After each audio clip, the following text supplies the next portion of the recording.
Hello बच्चों, let us read this question. This question says the value of magnetic moment is zero in the case of antiferromagnetic substance because the domain. So इस question में कहा गया है कि हमारे पास यहाँ पे जो वैल्यू है मैग्नेटिक मोमेंट की वो जीरो आती है in the case of antiferromagnetic substance, क्योंकि यहाँ पे डोमेन किस तरीके से ओरिएंट हो जाते हैं। और हमारे पास यहाँ पे चार ऑप्शंस गिवन है as option a b c and d.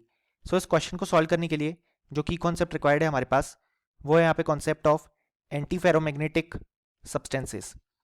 सो यहाँ पे एंटी फेरोमैग्नेटिक सब्सटेंस के केस में हमारे पास जो डोमेन्स हैं वो यहाँ पे अपोजिटली ओरिएंट हो जाते हैं with respect to each other, यानी कि बेसिकली अगर एक डोमेन एक तरफ है तो जो दूसरा डोमेन है वो उसके जस्ट अपोजिट डायरेक्शन में ओरिएंटेड हो जाता है without the application of magnetic field.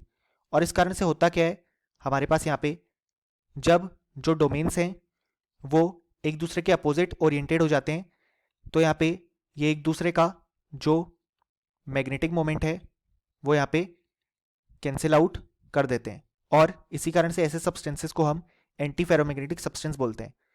So option C and option D बिल्कुल करेक्ट हो जाएंगे और option A and B incorrect हो जाएंगे। सो फाइनली हमें लिख सकते हैं कि इस क्वेश्चन के लिए हमारे पास जो करेक्ट आंसर आ गए वो यहाँ पे आ गए option C and option D. Hope you understood it well, best of luck.